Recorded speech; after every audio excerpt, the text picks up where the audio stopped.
오늘 또 희망찬 하루가 시작되었습니다. 오늘은 중세 수도원의 감동적인 이야기를 절의 서문으로 제가 열고자 합니다.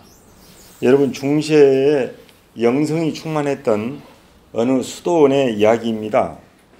그런데 언제부터인가 이 수도사 지원이 없어지고 찾아오는 사람들이 거의 없게 되었답니다. 사람들이 문전성시를 이루었던 그 영성 깊은 수도원이 이렇게 어둡게 가라앉은 분위기로 변해버렸습니다. 그런데 어느 날 이 수도원 예 스승님이 찾아오셨습니다. 그래서 수도원장의 고민을 들은 그 스승은 조용히 기도와 묵상을 하다가 말없이 떠났습니다. 그 후에 수도원장 앞으로 편지 한 통이 도착했습니다. 그 내용을 한번 읽어드리겠습니다. 여보게, 내가 자네 수도원에 며칠 묵는 동안 너무 놀라운 경험을 했다네. 나는 자네 수도원에서 예수님을 직접 만나 뵈었는데 그분은 평범한 사람으로 변장하고 계셨네. 예수님은 나에게 누구로 변장하셨는지에 대해서 비밀을 지키라고 명하였으므로 그분이 누구인지는 밝힐 수 없지만은 예수님께서 바로 자네 수도원에 계신다는 사실만은 꼭 해야 할 것 같아서 이렇게 알려주는 것이네. 이 편지를 받고 제자인 수도원장은 큰 충격을 받았습니다. 한 사람 한 사람 아무리 떠올려 보았지만은 누구인지를 알 수 없었습니다. 수도원장은 수도원 모든 사람들에게 스승의 편지를 공개하기로 했습니다. 이 편지를 읽은 수도원 사람들은 모두가 다 함께 충격을 받았습니다. 야, 우리 가운데 변장된 예수님이 계신다는 놀라운 사실을 알게 된 수도원 사람들은 점점 변해가기 시작했습니다. 지금 내 앞에 있는 사람이 혹시 변장된 예수님일지도 모르기에 서로가 예수님을 대하듯이 살았습니다. 그 결과 수도원의 분위기는 눈에 띄게 달라졌습니다. 수도원은 다시 옛 명성을 되찾게 되었고 거룩한 에너지의 산실이 되었습니다. 우리가 섬기는 이웃 속에도 예수님이 함께 계십니다. 우리 지금 이 자리에도 함께 계십니다. 예수님께서는 작은 자를 섬기는 것이 곧 나를 섬기는 것이라고 말씀했기 때문입니다. 저는 오늘 이 아침에 우리 건축 기능사로 앞으로 활약을 하실 여러분들을 기대하면서 건축 기사의 9가지 얼굴, 어제는 마음가짐에 대해서 했는데 오늘은 몸가짐에 대해서 한번 살펴보고 오늘 또 현장에 우리 실습을 하도록 하겠습니다. 이것은 어린아이들이 주로 읽었던 경목록이라는 책에도 나와 있고 그 공자님의 제자인 그 제자들이 쓴 논어회라는 책에도 나와 있습니다. 그래서 우리도 이런 9가지의 이 몸가짐을 가져야 할 필요가 있을 것 같아서 말씀을 드립니다. 첫째, 발. 이거 얼굴 용자거든요. 용자가요. 발은 어떻게 행동을 하고, 손은 어떻게 하고, 눈은 어떻게 떠야 되고, 입은 어떻게 해야 되고, 소리는 어떻게 내야 되고, 머리, 이 두상은 어떻게 해야 되고, 기운, 서는 자세, 얼굴빛은 어떻게 해야 되는지를 구체적으로 말씀했습니다. 그러니까 우리가 신앙생활을 불교를 갖든 기독교를 갖든 유교를 갖든 다른 거를 갖든 또 무교로 있든지 간에 인간은 하나님의 형상으로 회복된 사람들입니다. 그분이 어떤 종교를 갖든지 간에. 그런데 하나같이 하나님의 형상으로 회복된 사람이 과연 어떤 사람이냐. 이제 기독교 같은 경우에는 이제 죄인이라고 그러거든요. 하나님의 형상으로 죄인이 예수님을 믿음으로 성도가 되고 성도가 예수님의 제자가 되고 제자가 하나님의 형상으로 회복된 사람인데 그 회복된 사람은 어떻게 해야 되냐. 이 9가지 얼굴에서 다리는 이 걷는 다리는 이제 좀 무게가 있게 걸어야 된다는 것입니다. 근데 사람들을 보면은 어떤 분들은 참새처럼 이렇게 걷는 사람도 있어요. 어떤 사람 호랑이처럼 이렇게 거부를 내딛는 사람도 있고.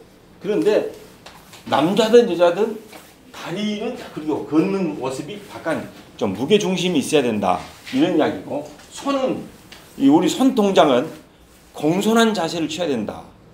그리고 눈은 이거 보십시오. 한번 저를 한번 봐보십시오. 눈은 사람을 볼 때 고개와 사람을 동시에 같이 봐야 된다는 겁니다. 근데 도둑질을 했다 할지 뭐 죄가 있는 사람들은 머리를 이렇게 하고 겹는 줄 하잖아요. 싹 저 사람 혹시 순경이냐, 누가 나를 잡으러 왔냐, 이런 것 때문에 바르게 보지를 못한다는 거예요. 이게 사람을 볼 때는 이 단정한 자세로 봐야 된다.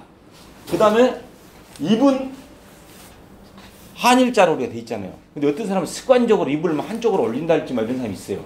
보면은.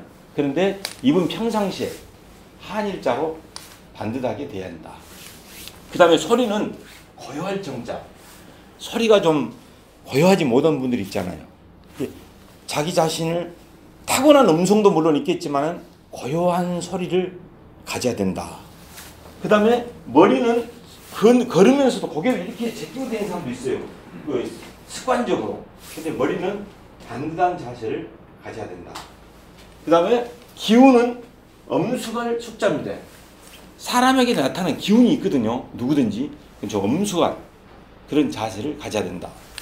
그 다음에 서는 자세는 항상 서 있는 자세가 물론 때에 따라서는 이게 뭐랄까 좀 유동적인 자세가 필요하지만은 덕 있게끔 서야 된다는 것입니다. 자세가. 그래서 우리 육자 출신들이 이 구용의 정신을 배워가지고 자세가 항상 반듯해요. 전설을 타더라도 그리고 손 딱 잡고 이런 자세들이 왜 그냥 우연히 생긴 게 아니고 진짜 인간다운 자세로 리더로서의 자격을 갖추는 것입니다. 덕 있게 서고 그 다음에 얼굴빛은 우울한 것이 아니라 좀 씩씩한 기상, 발랄한 기상을 가져야 된다. 이렇게 말씀하고 있습니다. 만약에 우리 건축 기능사로 공부하러 오신 여러분들이 이 요즘에는 실력, 그 기술, 그 능력이 있어야 돼 사는 시대거든요.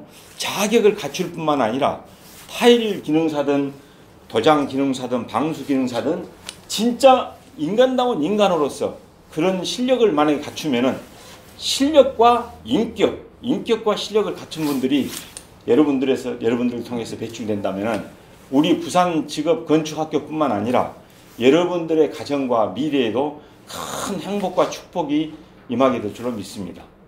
그리고 제가 우리 어제 방수 갔다 오신 분들에게 격려를 드리고 싶은 것이 한마디 있다면은 제가 자녀가 6명인데 세 번째 아들이 기사시험에 부산대 기계공학과를 졸업했는데 기사시험에 59점이 나왔어요.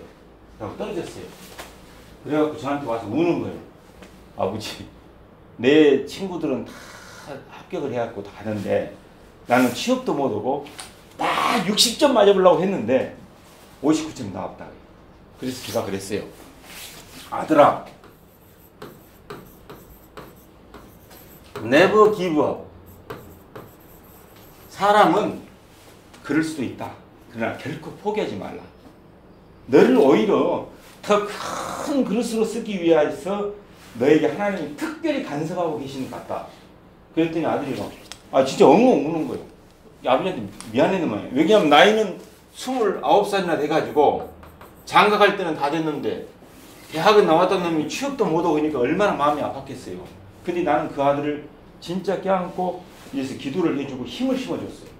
너를 더 오히려 큰 일꾼이 될 것 같다. 인물이 될 것 같다 했거든요. 그런데 진짜 어떻게 보면 말장난 같지만 이놈이 독심을 품고 더 열심히 한 거예요. 그리고 60점을 맞으려면 80점 맞으려는 자세를 가져라. B+ 정도로 맞으려 해야지 합격이 되는 것이다.